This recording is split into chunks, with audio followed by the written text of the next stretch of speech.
ده يبقى تشا قاعد في طيارته ولاحظ ان البنت اللي قاعده في الكرسي اللي جنبه متوتره جدا وبتشتغل طول الوقت، ولما بص لبشرتها ولقاها متدمره تخيل الطريقه اللي عايشه بيها حياتها وما كانش قادر يبص لها اكتر من كده. اول ما المضيفه قالت انهم وصلوا المطار طلعت البنت ادوات التجميل اللي معاها وبدات تستخدمها وهي مستعجله جدا. حاول تشا يتجاهل اللي بتعمله بس ما قدرش. قال لها انها كده بتدمر بشرتها خالص، لازم تبدا تغير طريقه اكلها لانها اكيد الفتره اللي فاتت اكلت حاجات كتيره فيها زيوت مهدرجه وكمان ما كانتش بتنام كفايه. استغربت البنت انه عرف عنها كل الحاجات دي، فقال لها انه قبل ما تستخدم اي حاجه على وشها لازم تستخدم قناع ترطيب، ولما عرف ان مش معاها قال لها تستخدم كميه كبيره من الغسول على قطع قطن وترطب بيها وشها كويس. وبعد شويه بدا ينصحها بالالوان اللي هتليق على بشرتها، وعلشان يختصر الوقت قام جهزها بنفسه وقدر يخفي شكل الحبوب اللي كانت ماليه وشها. وفي الاخر كانت مستغربه جدا من براعته. هو كان فخور بنفسه وشايف نفسه انه فنان لانه يبقى صاحب شركه تشا للتجميل واشهر اخصائي تجميل، لدرجه ان الناس بيقولوا عليه فنان. بس تشا طول ما هو ماشي كان بيبص على البنات ومش قادر يتخيل الغلطات اللي بيعملوها في وشهم، وعشان يقدر يكمل يومه بيلبس نظاره الشمس علشان ما يشوفش حد. من ناحيه تانيه بنشوف سيون اللي كانت رايحه مسابقه للمواهب، وطلب المنتج من المسؤول ان يخلي سيون تكسب باي شكل. طلب من كل البنات الموجودين في المسابقه انهم يحضروا من غير اي مكياج خالص لانهم جايبين اخصائيين تجميل من مستوى عالي جدا ومن ضمنهم تشا. المنتج كان عايز يعرف الفرق بين قبل وبعد المكياج، بس سيون لما لقت البنات كلها مش ملتزمين بالكلام وقفت على جنب وطلعت ادوات التجميل بتاعتها وبدات تستخدمها. شافها صديقها مقدم البرنامج دوجين وجري عليها هزر معاها، وكانت النتيجه انها بوظت شكلها اكتر. شافها مساعد المنتج وطلب منها تمسح وشها وتروح البروفه حالا.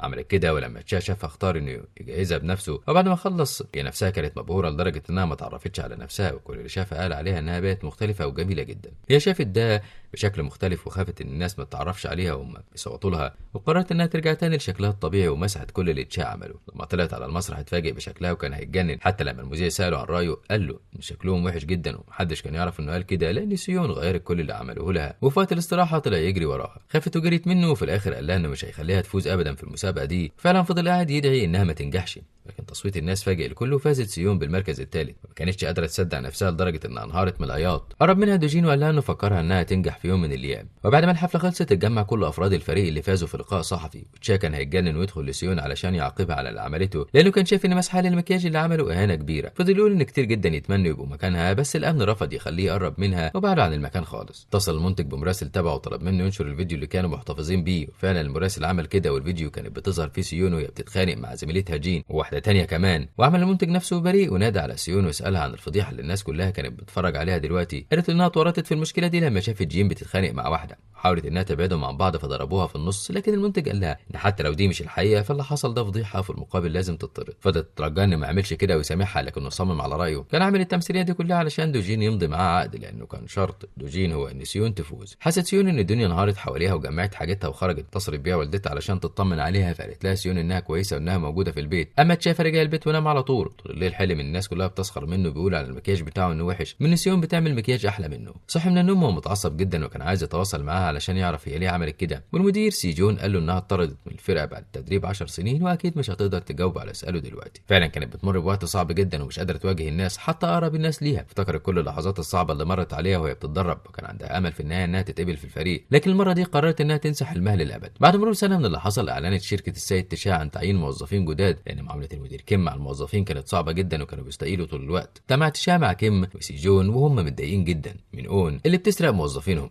ومنهم المدير بارك اللي عينته رئيس فرع بوسان. عملوا اختبار لكل المتقدمين علشان يختاروا منهم موظفين، وكل واحد كان قدامه ورقه فيها رسم بنت والمفروض انهم يحطوا لها مكياج. اول جوله فاز فيها 6 اشخاص، والمفاجاه ان سيون هي واحده منهم، والرسمه بتاعتها بالذات لفتت نظر تشا. ولما دخلت تقابله بشكل شخصي افتكرها وافتكر اللي عملته معاه، فتعصب عليها قدام الكل وسالها ازاي تتجرأ وتظهر قدامه مره تانية. المساعدين قعدوا وقالوا له انه لازم يكمل المقابله معاها بما انها فازت في المرحله الاولى، وطلبوا منها تحكي لهم ازاي بدات مشوار التجميل. قالت لهم ان ده مجال دراستها ومعاها شهاده. سالها المدير كيم التجميل يعتبر بالنسبه لها ايه، قالت ان والدتها وهي صغيره حلمت انها تكون ممثله، عشان كده كانت عايزه تكمل طريقها وتبقى مغنيه لكن ما نجحتش. ولما وصلت 20 سنه عيلتها والدها ووالدتها بقوا بيديروا مطعم، والعمل بالنسبه لوالدتها كان شق جدا، ومع ذلك كل يوم كانت بتصحى تستخدم ادوات التجميل بتاعتها. ففهمت ان الانسان مهما كان تعبان بيحس بالراحه وهو جميل. وخرجت سيون بعدها وهي متاكده انها تترفض في الوظيفه بسبب تشا، وفعلا برغم ان كله كان معجب بيها بس هو رفض تعيينها. في اخر اليوم لقاها واقفه مستنياه علشان تعتذر له، رفض يسمعها ومشي، لكن رجع لها تاني وسالها ليه غيرت مكياجها يوم الحفله، فقالت له انها حست انها جميله اكتر من اللزوم. قال لها انها غبيه ولو ما كانتش غيرت مكياجها اليوم ده كانت فازت بالمركز الاول بدل الثالث. والمنتج ما كانش هيقدر يطردها، والمره دي سابها ومشي خالص. فضل دوجين يتصل بيها ويبعت لها رسائل بس ما كانتش بترد. تاني يوم قعد تشا مع فريق العمل يقيموا كل الصور اللي عملوا الاختبار، والكل اجمع على نجاح سيون ما عدا هو طبعا. فاتصلوا بيها وبلغوها علشان تجي لهم مقر الشركه. كانت هتطير من الفرحه، وراحت تشا وسيجون لاجتماع بين شركته وشركه اون علشان ينظموا مسابقه كبيره تبع الجريده العالميه. قالت اون انها تتعامل مع مصممه الازياء هاون، وضايقت تشا كمان وسالته عن حبيبته جيون اللي هجرته. وراحت بعدها قابلت هاون وقالت لها انها هتنفذ كل طلباتها، وكانت جايبه لها كمان فستان اصلي من باريس. اما تشا فرجع شركته هو متعصب جدا، مش بس علشان كلام اون لكن لانها كمان سرقت العارضه بتاعته. فضل طول الليل يرسم ويقطع الصور. اول ما النهار طلع راحت سيون لمقر الشركه وهي متحمسه جدا، وبدات تستكشف كل حته في الشركه لحد ما وصلت للحمام. ما كانتش تعرف ان تشا موجود جوه، ففتحت الباب لكن خرجت بسرعه. طلعت تجري من قدامه. قال لها في قاعده لازم تحافظ عليها انها ما تعملش مشاكل طول الوقت وطول ما هي موجوده في الشركه، وسابها وراح لمكتب سيجون، وكان متعصب جدا من سيون. راح بعدها لاجتماع الموظفات، وكانت سيون معاها 2 متدربين، وطلب تشا من الموظفات القدام انهم يختاروا متدربه تكون معاهم. محدش اختار سيون لانهم كانوا شايفين ان ما عندهاش مؤهلات. طلب كيم من سمباي وسوك انهم يبقوا مسؤولين عنها، لكن في البدايه راحوا في جوله تعريفيه في الشركه وعرفوهم القواعد اللي لازم يلتزموا بيها من تنظيف وغسل الادوات. بعدها راحت سيون مع سوك وادالها قائمه بكبار الشخصيات. طلب منها ما تناديش حد باسمه ابدا، فضلت تحفظ الاسماء لحد ما وصل اول عميل واتفاجئت انه يبقى دوجين. طلبت منه يعمل نفسه ما يعرفهاش علشان ما يعملهاش مشاكل وهتبقى تتواصل معاه بعدين. وصلت الاوضه اللي هيتم تجهيزه فيها وخرجت. كلمت مع المساعدين بتوعه وطلبت منهم يدوروا على صالون تجميل تاني يشتركوا فيه. بعد ما خلص فضلت تترجى انه يبعد عنها لان وجودها في عيد ميلاده كان السبب في ضياع حلمها، لان الخناقه حصلت في عيد ميلاده. تاني متفاجئ بوجود دوجين عندهم مره تانيه، بس كان عنده حساسيه ووشه مليان حبوب، وعنده جلسه تصوير تاني يوم مع تشا، فما كانش عارف يتصرف. مفيش حل غير انه يجي المكان. اول ما الخبر وصل لتشا راح له على طول وقال له دوجين ان عنده حساسيه من المأكولات البحريه، لكن تشا عرف ان اللي عنده ده بسبب مستحضرات التجميل. لما سأل كل اللي كانوا مسؤولين عنه يستخدموا له ايه، عرف ان سيون هي السبب لما استخدمت تونر بسبب الحساسيه، فطردها من الشغل فورا. لسه دوجين هيحاول يلطف الجو وطلب تشا من كل الموظفين انهم يخرجوا فورا، وكان مش عارف ازاي هيعالج وش عارض الازياء قبل جلسه التصوير بيوم واحد. قال له دوجين انه هيتحمل المسؤوليه ومفيش داعي ان يأذي حد من العاملين، لكن تشا قال له انه من حقه يرفع عليهم قضيه. فضل يعتذر له هو وسيجون، وبعد ما عمل له ماسكات كتيره طلب منه يرجع البيت ويرتاح. اما تشا فخرج تاني لسيون، فكر انها خلاص اتطردت ولازم تمشي فورا لانها لازم تدفع ثمن غلطتها، وكان لازم تسال وتتاكد قبل ما تستخدم اي مستحضرات تجميل على وش شخصيه مهمه عندهم. بعد ما سيون خرجت طلعت تجري على بيتها وجمعت كل كريمات الحساسيه اللي عندها في البيت وراحت بيها لدوجين، لكن اوني المساعده بتاعته كانت خايفه عليه رفضت تدخلها. وفضلت سيون قاعده قدام باب البيت لحد ما اوني سمحت لها تدخل. فضلت سيون تحضر له اكل صحي، وكمان طلبت منه يشرب ميه كويس ويلعب رياضه، ولانه كان بيحبها فكان بيسمع كلامها. وقعدت بعدها حضرت له ماسكات. تشا كان هيتجنن لان جلسه التصوير بتاعته هتتاجل، وده كان اخر ميعاد له مع المجله، وسيون كان لسه عندها امل وفضلت تحاول تصلح غلطتها، وبكده تشا يرجعها تاني للشغل. دوجين استغل الفرصه على الاخر وخلاها جنبه طول الليل تغني له علشان يعرف ينام لحد ما نامت على الارض من غير ما تحس. ولما تشا راح يطمن على حاله دوجين لقاها موجوده عنده. عرف كمان الناس استخدمت له ماسكات كتيره، فرجع تاني لمكتبه وبدا يدور على عارضه مناسبه. في الوقت ده كانت اون بدات جلستها مع هاون، فكان متضايق جدا ومفيش حاجه قدامه غير انه يبدا يحضر جلسه التصوير مع دوجين، مع انه ما كانش لسه خف. بس لما دوجين وصل كان في حاله افضل بكتير من الاول. قدر تشا انه يخفي كل اثار الحبوب. صمم دوجين ان سيون تكون من ضمن الفريق المسؤول عنه. وبعد ما جلسه التصوير خلصت وقفت سيون وسلمت اوني كل المستحضرات اللي المفروض تستخدمها لدوجين علشان يخف بشكل اسرع. وراحت بعدها لتشا وقالت له انها صلحت غلطتها وبكده ممكن يقبل اعتذارها. قالت له انها محتاجه فرصه اخيره وهتثبت له انها قد المسؤوليه. وافق تشا انه يرجعها. لما رجعت البيت جربت كل الحاجات اللي استخدمتها مع دوجين على يونج صديقتها في الاوضه. تاني يوم لما راحت كان في مشكله كبيره لان المدير كيم اتعصب على واحده من الموظفات. كانت النتيجه انها استقالت. دي حاجه ضايقت سيجون جدا، وشايف ان اللي بيحصل ده جريمه في حق الانسانيه. خلى كل الموظفات يلبسوا تيشيرتات مكتوب عليها ممنوع الصوت العالي والاساءه. قال لهم ان ده هيبقى الزي بتاعهم طول الشهر. واليوم ده كانت سيون مسؤوله عن قص الرموش وتجهيزها، والموظفه اللي كانت معاها كانت متضايقه منها جدا، شايفه انها بطيئه وبتعطلها. فخلصت الجزء المسؤوله عنه وطلبت من سيون تكمل الباقي وسابتها ومشي. اتصل جين بسيون وطلب منها تغني له فوافقت. فضلت تغني له لحد ما نام. بعد تشاو سمعها وكان فرحان جدا بصوتها، بس نزلوا هما الاثنين على صوت سيجون اللي وصل وكان في حاله صعبه جدا وحزين بسبب ان مراته هجرته وسافرت امريكا. سكته تشاو وطلب من سيون تساعده علشان يرجعوا البيت، واضطرت سيون انها تسيب بقى شغلها وتروح معاه. سيجون كان في حاله صعبه جدا لدرجه انه رجع على سيون. دخلت تنضف شعرها وخرجت لقت جرس الباب بيرن ففتحت. ومفاجاه ان اللي وصلت تبقى جيون خطيبه تشا القديمه، ولانها هجرته قرر انه يضايقها ويتعامل مع سيون قدامها على انها خطيبته الجديده. حست سيون بالاحراج وسابته مداخله الحمام تجفف شعرها، وقفل تشا الباب في وش جيون. طلب منها ما تجيلوش تاني ابدا. وقفت مصدومه. سيون كانت حاسه بالذنب انها سبب المشكله، لكن تشا قال لها ان مفيش اي مشكله اصلا، وصمم انه يوصلها لبيتها لان الوقت اتاخر. في الطريق سالته عن العلاقه اللي بينه هو وجيون. قال لها انها كانت خطيبته وهجرته قبل ميعاد جوازهم بفتره صغيره. اما جيون فرجعت لبيت جوزها السيد مين لقيته بيخونها، ولما لقاها متضايقه من تصرفاته مسكها ضربها وفكرها انها المفروض تكون فرحانه بجوزها الغني وان ملهاش حق الاعتراض على اي تصرف من تصرفاته. وبنرجع تاني لتشال اللي وصل سيون لحد بيتها، اكدت انها مش هتقول اي كلمه من اللي حصل لاي حد وسابته. لما رجعت البيت بدات تدور عن جيون وعرفت انها متجوزه من شخص غني جدا. وتاني يوم راح دوجين لسيون في شغلها من غير حتى ما يحجز، وقال لها انه عايز يبان شكله جميل النهارده. كان جايب لها معاه قهوه من النوع اللي بتحبه. لما لقت الحبوب لسه فيها اثار في وشه رفضت تحط له اي حاجه غير كريمات ومرطبات، ودخل تشا كمل بعدها. اما هي وسوك فراحوا لزبونه تانية، ودي كانت شخصيه سيئه الطباع جدا. مجرد ما سيون استخدمت لها نوع غسول صممت انها تقعدها مكانها على الكرسي وفضلت تضربها. واول ما تشا سمعها دخل لها وطلب منها تقرا المكتوب على ملابس المساعدين. كان مكتوب ممنوع الاساءه، وطلب منها تسيب المكان وتمشي لان ممنوع الاساءه لاي حد. فكرت انها بتدفع فلوس كتيره، فقال لها انها بتدفع مقابل الخدمه مش بتدي لهم فلوس زياده علشانهم، ولو عايزه تستنى يبقى لازم تعتذر. اضطرت العامله انها تسمع الكلام وتعتذر علشان تطلع بالشكل اللي عايزاه في المناسبه بتاعتها. وسيون كانت مبسوطه جدا وحست ان تشا رد لها كرامتها. تاني يوم كان ميعاد اختيار المجله لصوره الغلاف. تشا وون كانوا متوترين جدا ومش عارفين مين فيهم اللي هيفوز لحد ما وصل لهم ايميل عرفهم ان تم اختيار دوجين. كانت فرحه تشا كبيره جدا هو وكل العاملين معاه، وعزم كل الموظفين على العشاء. في الوقت ده كانت اون عندها خطط تانية خالص، وبعتت بنتين يتجسسوا على الرئيس مين صاحب شركه كبيره للازياء وده يبقى زوج جيون، وقالوا انه بيدور على فنان تجميل علشان يتعاون معاه. بنرجع تاني لتشا اللي كان لسه سهران مع الموظفين، وفي اخر اليوم راحوا له في صاله كاريوكي، وهناك طلب من سيون انها تغني. ولما رفضت وقف الموظفين يغنوا الاغنيه اللي كانت بتقدمها في الحفله الاخيره بتاعتها. سكتت خالص ومشت لوحدها وبعتت رساله لدوجين باركت له على صوره الغلاف. اول ما شاف الرساله فرح جدا. تاني يوم بدات تشا وباقي المديرين ينظموا جدول العملاء اللي عندهم، وعرفوا ان عندهم عدد كبير جدا. طلب من سيون وسوك وسيناباي انهم يجهزوا نفسهم علشان هيبقوا مسؤولين عن عدد كبير. لما سيون بصت على اسماء العملاء عرفت ان من ضمنهم فرقه ميركل جريلز، ودي الفرقه اللي كانت بتحلم تنضم ليهم وطردت منها يوم ما فازت في المسابقه. قعدت مع فريق العمل بتاعها علشان يجهزوا شغلهم. حتى توجين لما اتصل بيها رفضت المكالمه وقالت له انها لسه في الشغل. راح لها وصمم انه يوصلها وما سابهاش، وما كانتش عايزه تركب معاه، فدخل وحاول يركبها بالعافيه فاتدخل تشا.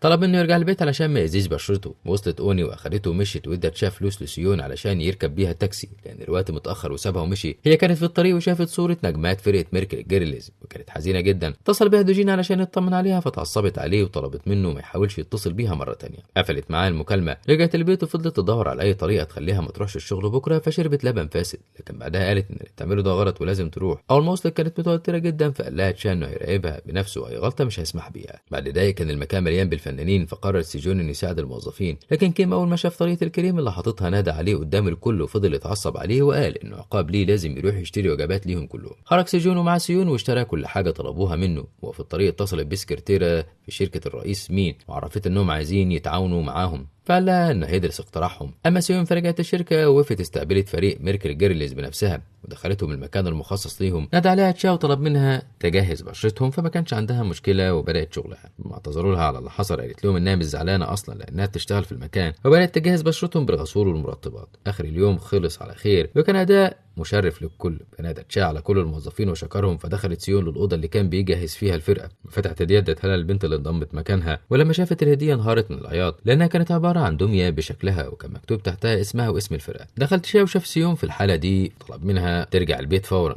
وراح لمكتبه. لقى سيجون واقف مستنيه علشان يكلموا على العقد اللي جالهم من شركه مينج، لكن ما كانش عنده الجراءه الكافيه وما اتكلمش خالص. تاني يوم راح تشا اشترى نسخه من المجله اللي عليها صوره دوجين وكان فرحان جدا. لهناك سيون وهي كمان كانت بتشتري نسخه واخدها علشان يوصلها. جيون كانت موجوده في نفس الطريق وشافتهم مع بعض واتضايقت جدا. ولما طلعت تشا لمكتبه تشجع سيجون واداله عقد شركه مينج. اتعصب تشا واخد العقد ونزل فراح ورا سيجون واخده للبنك. عملوا قرض علشان ما يبقوش محتاجين لحد، واتصل بسكرتيره مكتب الرئيس مينج ورفض العرض. لما السكرتيره بلغت مينج اتعصب جدا وقرر انه يروح له مقر الشركه بتاعته ودخل مكتبه من غير اي استئذان. سيون لما شافته فضلت تركز في شكله لحد ما عرفت انه يبقى زوج جيون. وقفت عند الباب علشان تسمع يتكلموا في ايه، لكن اول ما سيجون شافها قالت له ان اللي موجود جوه يبقى زوج جيون. وقف هو يسمع مكانها. مينج كان بيتكلم مع تشا بمنتهى التكبر، بس تشا ما سكتلوش وسابه وخرج وجاله سيجون وطمنه وقال له ان محدش يقدر يأذيهم. من ناحيه تانيه سيون وهي راجعه البيت راح لها دوجين وقدم لها ورد علشان يعتذر لها انه سبب لها الاحراج قدام تشا وزميلها في الشغل. هو كمان عمل كده علشان معجب بيها وعرض عليها انهم يبداوا يخرجوا مع بعض، فاعتذرت له وقالت له انها طول الوقت بتعتبره صديقها وبس، وسابته وخرجت من العربيه ورجعت البيت لوحدها. هو كمان رجع البيت وهو حزين جدا. من ناحيه تانيه مينج سهر طول الليل مع واحده غريبه، ولما رجع البيت عامل جيون اسوأ معامله وفضل يضربها. ثاني يوم طلعت ادوات التجميل اللي تشا كان جايبها لها هديه وخففت بيها كل اثار الضرب وجمعت كل حاجاتها الغاليه في شنطه ونزلت قالت للخادمه تبلغ مينج حاول يدور عليها هتقتله، وخرجت على طول.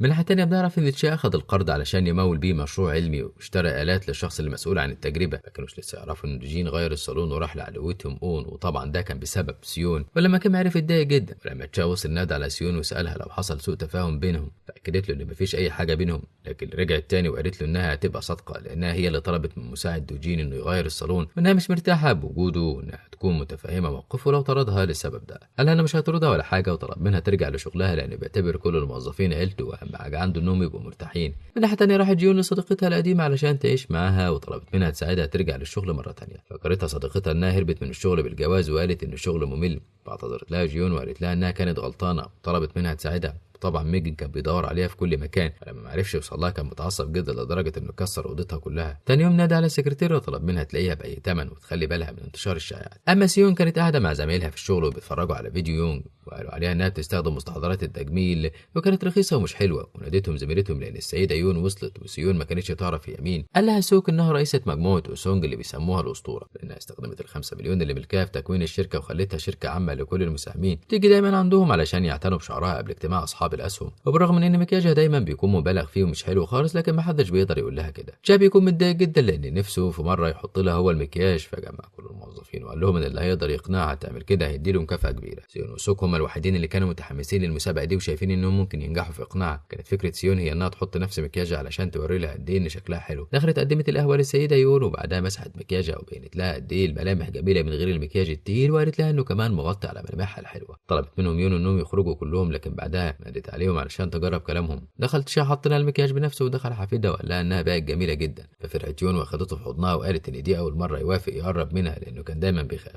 بعد ما السيده يون مشيت خلت شا الكل يسقف لسيناباي وسيون وسوك وادالهم شنطه مليانه بادوات التجميل، بس ما كانوش عارفين مين فيهم اللي يحتفظ بيها. بداوا يلعبوا طوبه وورقه مص علشان يشوفوا مين اللي هيفوز، وسيون هي اللي فازت وجالها شا وادالها شنطه كمان تانية هديه، والاول مره يقول لها انها موهوبه وان ليها مستقبل كبير. فرحت جدا بكلامه ورجعوا البيت، وقالت ليونج ان دي اول مره حد يقول لها كلام حلو ويشجعها، لانه كانوا طول الوقت بيقولوا لها ان ما ينفعش تغني وانها ما بتعرفش ترقص وحاجات تانية كتيره. في الوقت ده راحت سكرتيره مينج وعرفت اون ان جيون سابت له البيت وقريب جدا هتطلق. راحت له المكان اللي سهران فيه وعرفته ان تشا يبقى حبيب جيون القديم، وعلشان كده رفض الشغل معاه. تاني ما عرفتش ان جاله طلبات كتيره، ده غير انه بيحضر مستحضرات تجميل باسمه، فقرر ان ينتقم منه وراح لأون وقال لها انه عايز يتعاون معاه. بعد ما خرج من عندها عرف مكان جيون وراح لها ومسك ايدها علشان ياخدها بالعافيه، فضربته بالقلم على وشه. طبعا ما سكتش وفضل يضربها. لما وصلت صديقتها كانت عايزه تتصل بالشرطه، لكنه اخذ منها التليفون ورماه وقال لجيون انه قدامها 3 ايام وترجع. خرجت جيون وراحت لتشا الشركه ولقيته قاعد مع سيون. قالت انها عايزه تكلمه لوحده، لكن تشا طلب من سيون ما تسيبهمش،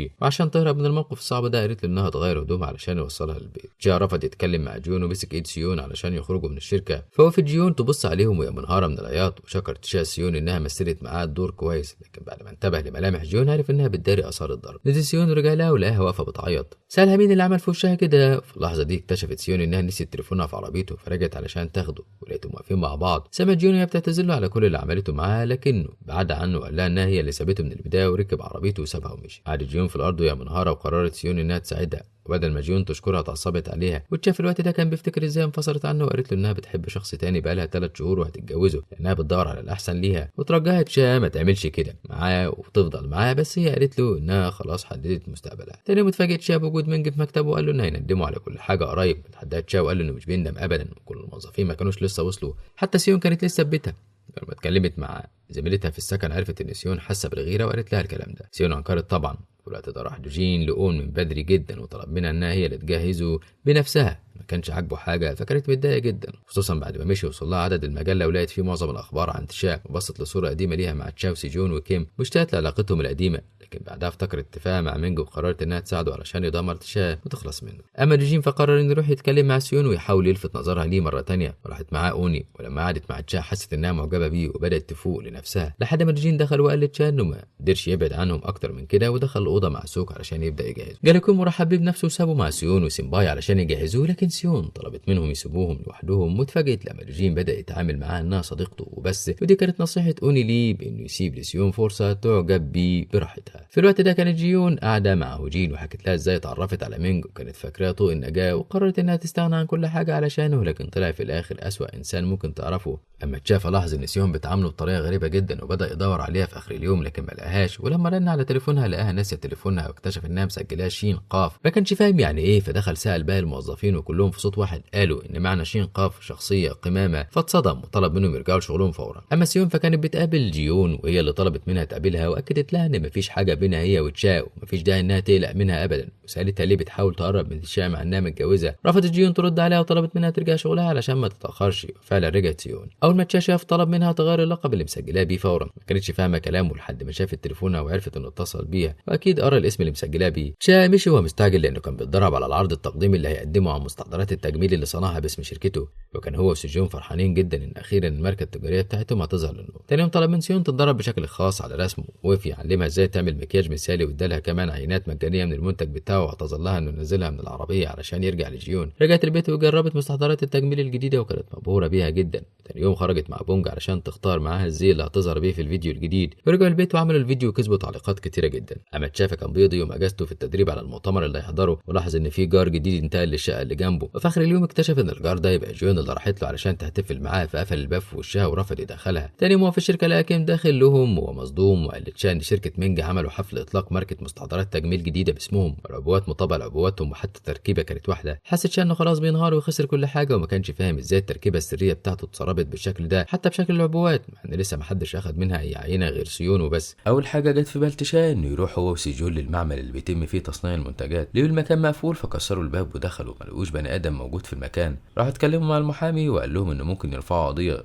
ضد الدكتور لي هونج اللي سرب تركيبه منتجاتهم. لكن اول ما رجعوا الشركه لقوا لي هونج عامل فيديو بيقول ان التركيبه اصلا ملك الاون، وانهم بيصنعوها بقالهم اكتر من 8 سنين. لكن مدير تشا هو اللي ضغط عليه واداله مبلغ كبير علشان يسرق منه تركيبه المنتجات. لما جيون شافت الفيديو عرفت ان مينج هو اللي ورا اللي بيحصل وان ده بسببها. اما تشا راح لاون وسالها ازاي تعمل معاه كده، طلعت المستندات وقالت له انها بتحضر المنتجات دي بقالها 8 سنين، بس هو ما صدقهاش. قال انها سرقت منه موظفين ودلوقتي بتسرق منه كمان حلمه، مش هيقبل باللي بتعمله معاه ابدا، وسابها ومشي. افتكر تهديد مينج ليه واتصل بالمحامي وطلب منه يجيله على الشركه. قال المحامي ان العقد الاقدم هيكون له الحق في المنتجات، وبكده اون هي اللي هتفوز. بعد ما اليوم خلص كان لسه تشا حابس نفسه في مكتبه، فراحت سيون حطت اكل على مكتبه ومشيت. والطبيب لي هونج قرر انه يروح لتشا ويطمن عليه لانه ما كانش يعرف ان الموضوع هيكون بالشكل ده، لكن اون شافته ومنعته. تاني يوم راح تشا لمينج وساله ليه عمل معاه كده، فرد عليه مينج وقال له لانه شافه مع جيون. عرف كمان انها انتقلت لنفس المكان اللي عايش فيه، وانه دلوقتي قدامه طريقه واحده بس علشان ينقذه من الموقف الصعب اللي هو فيه، وهو انه يعتذر له. بدل ما تشا يعمل كده حدف الكرة على الترابيزه وكسرها وقال له ان دي اجابته.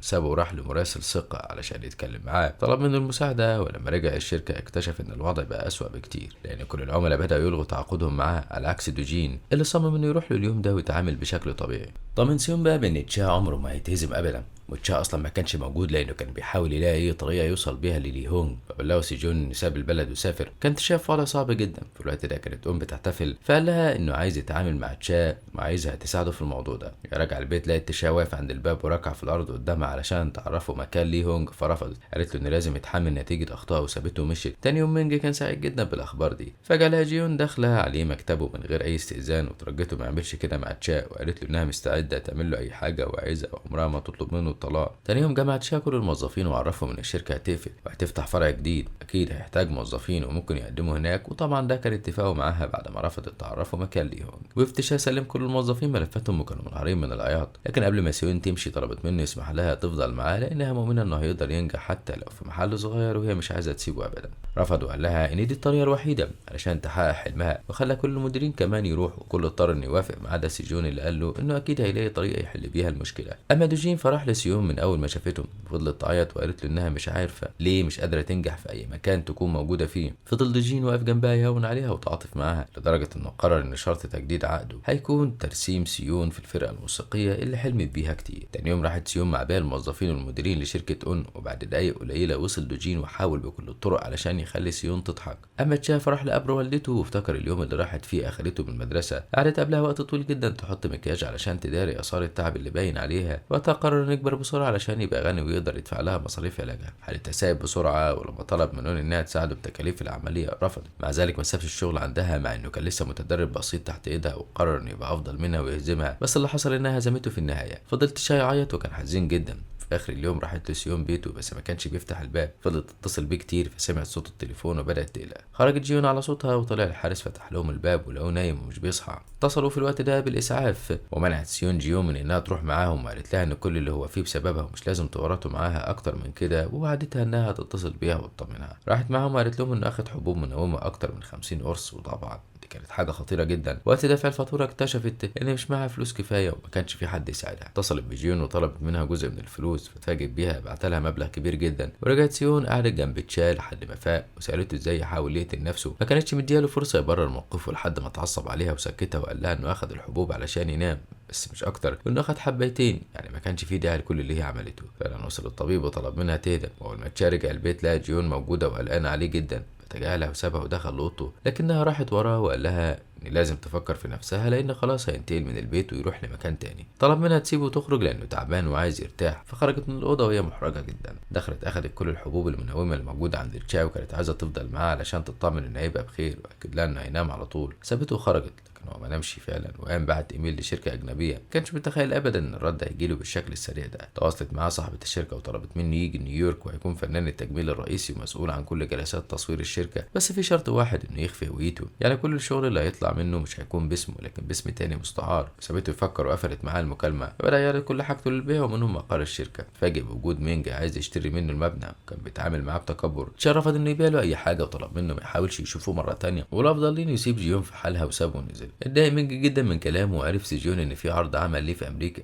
فاداله سجون فلوس وقال له انه كمان هيبيع شقته وهيساعده ومش هيبعد عنه ابدا. في الوقت ده وصل خبر سفر تشا الاول، فحس بالغيره واتضايق جدا، وقررت انها تطلع غضبها كله على كيم، وطلبت منه يسيب العروسه اللي بيجهزها ويدخل يجهز السيد مينج. طبعا كيم ما كانش سهل ابدا، اتعصب عليها وكمان وقال لها انه هيفضل مع العروسه ويعمل اللي هو عايزه، وسابها ورجع لشغله. بعد ما خلص دخل لمينج وجهزه لانه كان عنده لقاء صحفي هو وون. اما تشا فراح قابل سجون وعرفه انه اجر اوضه صغيره لانه خلاص هيسافر خلال ايام، لكن سجون صمم انه ياخده معاه للمكان اللي عايش فيه. في الوقت ده سيون بعتت له رسائل كتير علشان تطمن عليه، ولما لقيته مش بيرد خافت عليه وجريت على بيته، فلقيت واحده غريبه بتفتح لها وعرفتها انه انتقل من البيت، واخيرا رد على مكالمتها وعرفها انه يسافر امريكا. اتضايق جدا. تاني يوم كان ميعاد اجازتها مع يونج علشان هتقابل شخص هيعمل معاها تحدي اكل، ولما وصلت المطعم اتفاجئت سيون ان الشخص ده يبقى سوق. قعدت صورتهم، وفي نهايه اليوم كلمت تشا وقالت له انها لازم تقابله، وفضلت واقفه مستنياه في الشارع، فكانت بترتعش من البرد. اخدها بقى المطعم قريب وسالته عن سبب سفره، قال انه لازم يعمل كده علشان يقدر يسدد قرض البنك، فكانت حزينه جدا. في نهايه اليوم اترجت انه ما يسافرش لان اللي بيعمله ده اسمه هروب من المشكله، ولو هرب الكل هيقول عليه فعلا حرامي وسرق شغل شخصيه تانية، وانه ممكن يبدا جديد هنا ويحقق حلمه من تاني، وانها عايزه تفضل معاه وتتعلم منه.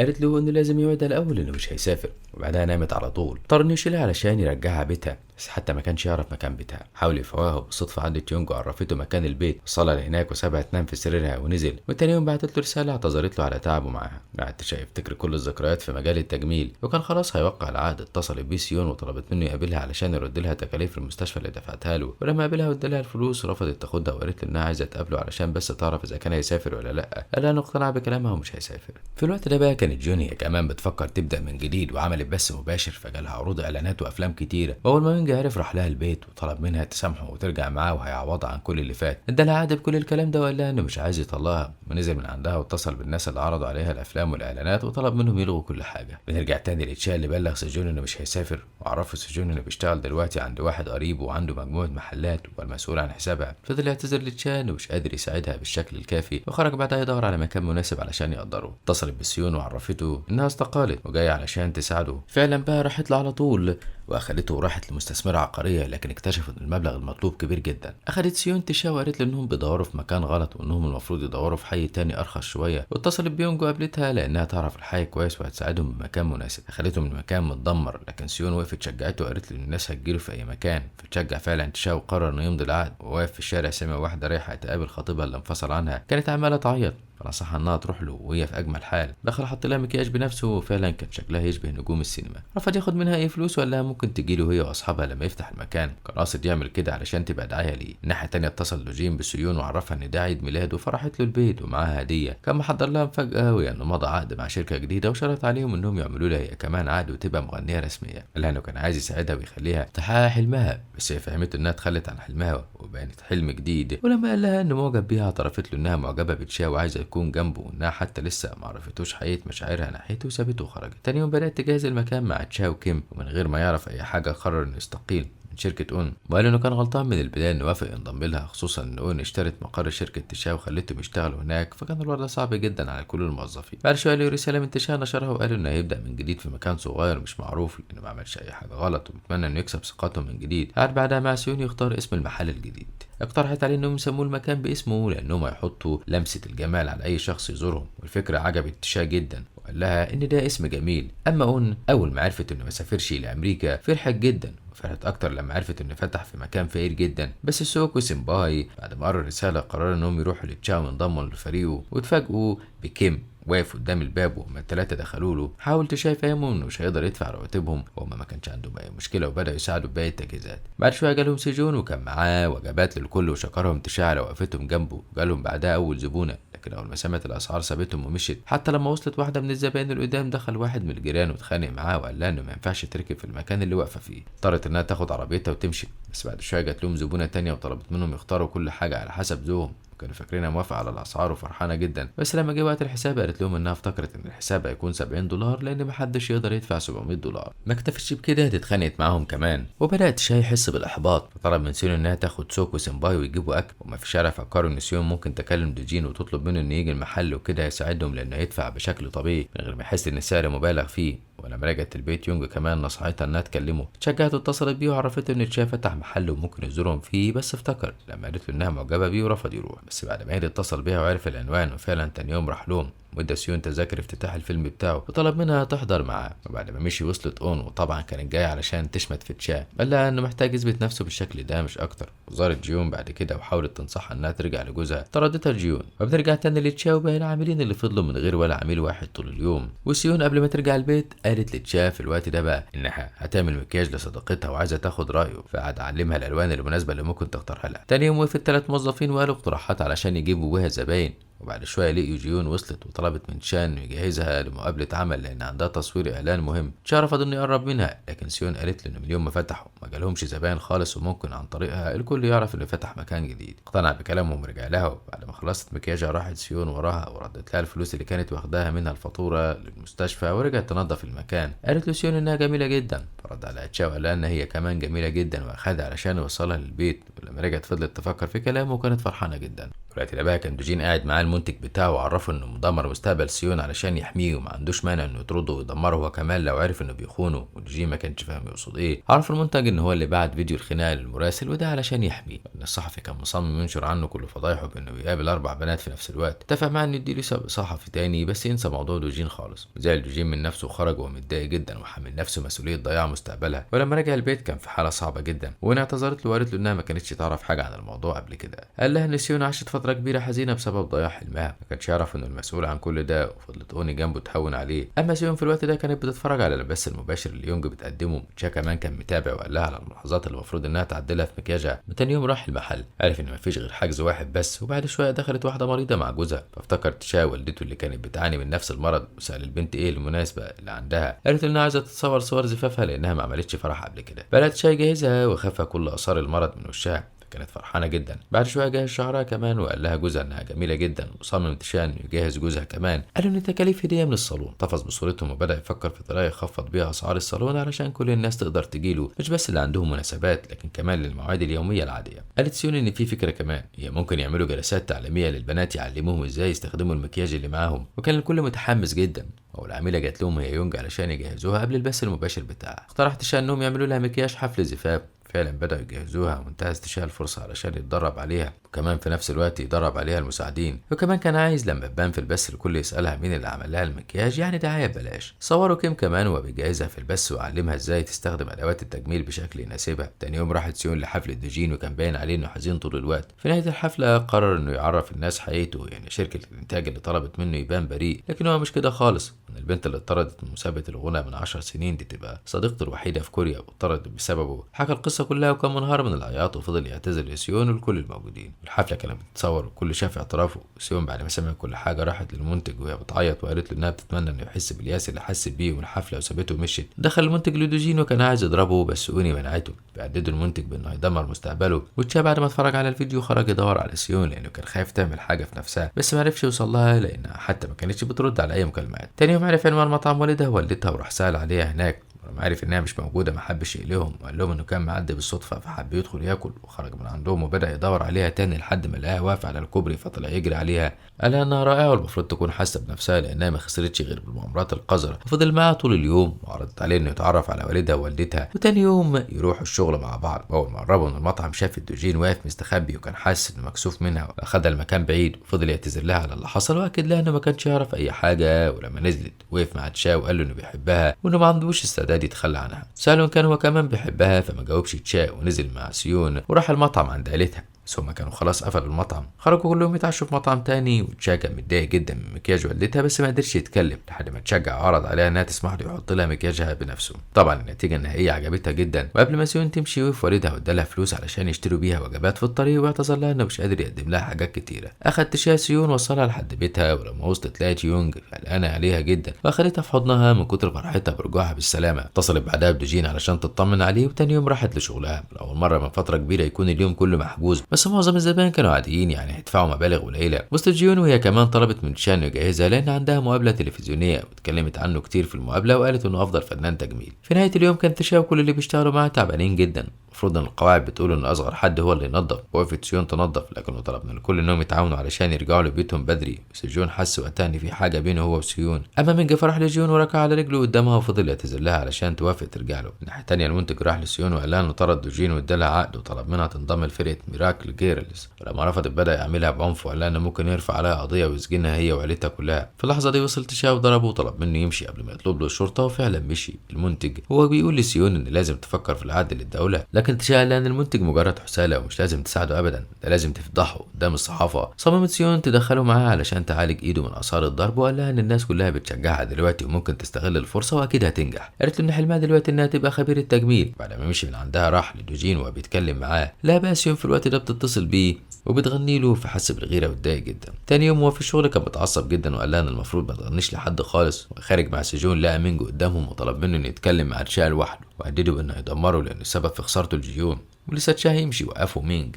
كان عايز يتخانق معاه لكن تشا ما ادالوش فرصه وسابه ورجع للبيت. اما سيون فلما حكت ليونج على اللي حصل من المنتج قررت يونج انها تساعدها وخلتها تحكي كل حاجه بس مباشر، وقالت قد ايه دوجين وقف جنبها وساعدها. ما كانش يعرف ابدا الخطه الشريره اللي اتعملت ضدها وانها بتتمنى الناس ما تظلموش بالعكس تقف معاه وتساعده. مدير اعمال دوجين السيد تشوي هو كمان اعترف بالحقيقه وقال ان دوجين ملوش ذنب في اي حاجه وقدم استقالته بعدها من شركه الانتاج. راح سلم على دوجين وقال له ان كده مشكلته اتحلت واكيد شركات انتاج تانية هتحب تشتغل معاه. من ناحيه تانية جيون تواصلت مع صديقه ليها بتشتغل صحفيه في مجله كبيره وطلبت منها تساعد تشا من غير ما تعرفه انها تبعها، وفعلا الصحفيه عملت كده. اتصل مينج بجيون وقال لها انه موافق يمضي على اوراق الطلاق. لما راحت له مكتبه واجهها بصورها بعد تشا واتهمها انها خاينه وعلشان كده عايز يطلقها. اتعصبت جدا ورفضت تمضي على الاوراق. مش بس كده دي كمان قررت ترجع البيت علشان ما يأذيش تشا باي حاجه. وراحت له تاني يوم مع اتفاقيه الجواز وقالت له انها موافقه يبداوا من جديد بس عايزه فرصه اسبوع واحد بس. وافق طبعا على طول. وبنرجع تاني لتشا اللي صحي من بدري وراح لصالون التجميل بتاعه واتفاجئ بوجود دوجين ومحدش كان يعرف السبب. طلب منهم بقى يحطوا له مكياج هو واوني. وتاني يوم برضه جالهم عرفهم ان اشترى المبنى ويخفض عليهم الايجار 50%، ودي حاجه ما فرحتش تشا لكن ضايقته لانه هيكون موجود عندهم باستمرار. سمعهم دوجين وهما بيتكلموا عن عشاء جماعي وطبعا راح هو واوني وسيون. رجعت للصالون علشان تلاقي رسومات تتدرب عليها فاتفاجئت ان تشا رسمها اكتر من مره وبتدرب على رسوماتها وكانت فرحانه جدا. ولما وصل شاف رسوماته معاها واعتذر لها على سوء التفاهم. قال لها انهم مش مناسبين لبعض ابدا لانهم صغيره واكبر منها بحوالي 12 سنه وانهم لازم يركزوا على شغلهم وبس. استجمعت شجاعتها وتعرفت له انها بتحبه وقال لها ان هو كمان بيحبها بس خايف يجرحها باي شكل. ففرح باعترافه ودوجين كان واقف عند الباب وسمعهم وهو متضايق جدا.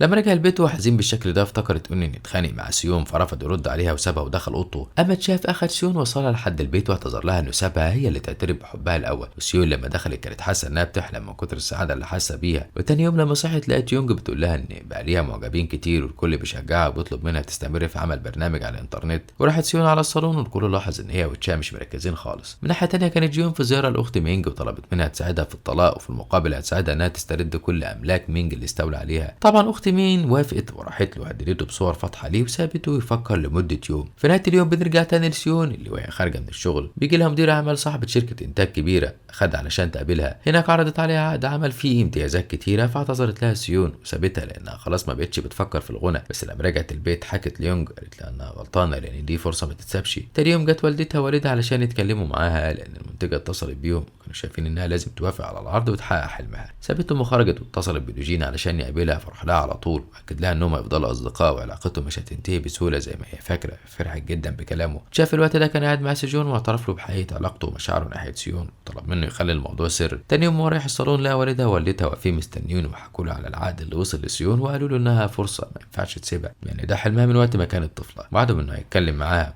فضل يفكر لوقت طويل واتكلم كمان مع دوجين علشان يعرف ايه الحاجه الصح اللي المفروض انه يعملها. خدها تاني يوم عند الشاطئ اللي وقفت عنده بعد ما اتطردت من المسابقه وقالت انها تتخلى عن حلمها للابد. اتكلم معاه في العقود اللي بتجيلها، فقالت له انها لو قبلت باي عرض منهم فالفن هياخد حياتها ومش هتشوفه غير اوقات قليله جدا وهيبقوا كانهم منفصلين وهي مش حابه كده. لما لقى انها تندم على قرارها بعد 10 سنين قالت له ولا حتى بعد 50 سنه لان دي حياتها وهي حره في قرارها. اخدها لصالون لمسه وطلب منها ما تتكلمش وحط لها نفس المكياج اللي كانت حاطاه يوم الحفله. افتكرت لما كانت واقفه على المسرح وبتغني على نفوذها وما قدرتش تمسك دموعها. قالت له انها محتاره ومش عايزه تسيبه. قال لها انه دايما هيكون مستنيها حتى لو ما رجعتش هيفضل في مكانه ومستني اليوم اللي يقابلها فيه. اقتنعت بكلامه وقالت له انها من النهارده مش هتبقى جبانه مش هتتجنب الحاجات اللي بتتمنى انها تعملها. ورجعت البيت وفضلت قاعده قدام الدميه بتاعتها وعلبه المكياج وكانت محتاره تختار مين فيهم لحد ما اخدت قرارها وراحت لشركه الانتاج. لقت بنتين واقفين مش عارفين يحطوا مكياج فساعدتهم. وراحت بعدها قابلت المديره واعتذرت لها لانها مش عايزه تقبل العرض. وراحت قابلت والدها ووالدتها وحاولت تبين لهم موقفها علشان ما يزعلوش. راحت كمان لدوجين وفهمت ان بقى عندها حلم جديد وانها تبقى خبيره تجميل. ما زعلش منها وخلاها توعده انها لما تبقى خبيره تجميل كبيره يكون اول عميل عندها. اتصلت بتشا جالها الصالون ووقفت تغني له وقالت له انها رفضت كل العروض وهتركز على حلمها الجديد وجودها معاه. وعدها انه هيحبها اكتر ويهتم بيها اكتر. ونشوف مينج اللي قرر انه يطلق جيون بعد ما عرف ان هي اللي ورا كل المشاكل اللي بتحصل له وسلمها اوراق الطلاق ومشي. في اخر اليوم تشا كان بيستعد انه يرجع لبيته هو وسيجون، فاتفاجئوا بوجود لي هونج قدامهم واعتذر لهم على كل اللي حصل بسببه. قال لهم ان فعلا البحث بدا مع اوم من 8 سنين لكن بلغته انها مش هتكمل. ولما ظهر له هو من 3 سنين وتعاقد معاه كان فاكر انه عقده مع اون انتهى، لكن اول ما خلصت المنتجات ظهرت له وهددته بانها توقعه في مشاكل كتيره بسبب العقد القديم الا لو خان تشا. في اللحظه دي دخلت اون علشان تمنعه فقال لها انه جاي خلاص علشان ياخد عقابه وسلم كل الملفات لتشا. وقفت تترجى تشا ونزلت على رجليها قدامه وطلبت منه ما يعملش فيها كده. فكرتها بعلاقتهم القديمه. قال لها بان هي ما عملتش حساب للكلام ده وطبعا رفع قضايا والمحامين طمنوه لانها هيتم سجنها هي ومينج وهيتحكم لصالحه في استخدام مستحضرات التجميل. وبعد ايام قليله تواصل معهم مسؤول من شركه ايريال اشهر شركه مستحضرات تجميل في العالم وكان عايز يتعاونوا مع بعض في صناعه عطر جديد هيسميه لمسه باسم المحل بتاعه اللي بقى ليه شهرة كبيرة. وراح سجون لمينج وطلب منه يسدد كل الديون اللي عليهم ويقدم اعتذار رسمي في المقابل هيتنازلوا عن القضية اللي ضده. وراح تشال اون وطلب منها ترد له كل حاجة ليها علاقة بشركته استولت عليها من غير حق. لما رجع الصالون وقف يضحك مع سيون وكل الموظفين اخدوا بالهم في الوقت ده من علاقتهم ببعض. قرر تشان يعترف بالحقيقة واخدها بعدها علشان تجهز دوجين قبل حفل استلام جايزة كبيرة وكان عاجبه جدا المكياج اللي عملته له. في خلال مدة صغيرة جدا صالون لمسة بقى اشهر صالون في كوريا كلها وسيون بقت تعلم البنات علشان يبانوا بشكل اجمل. اما جيون فقررت انها تسامح مينج وبقت تتعامل معاه لانه افضل صديق وقالت له ان الوقت ممكن يرجعهم تاني زي زمان وبدأت تحس انها تبقى سعيده معاه. وده كان نفس احساس تشا وسيون اللي كانوا طول الوقت مبسوطين جدا مع بعض وقرروا انهم يكملوا حياتهم بنفس الطريقه. ودي النهايه اللي بنتعلم منها ان الانسان الناجح هينجح من جديد مهما كان في مؤامرات ضده. وبكده يخلص الفيديو بتاعنا النهارده. لو عجبكم ما تنسوش دعمنا باللايك والشير للفيديو والاشتراك في القناه وتفعيل الجرس عشان يوصلكوا اشعار الحلقه الجديده.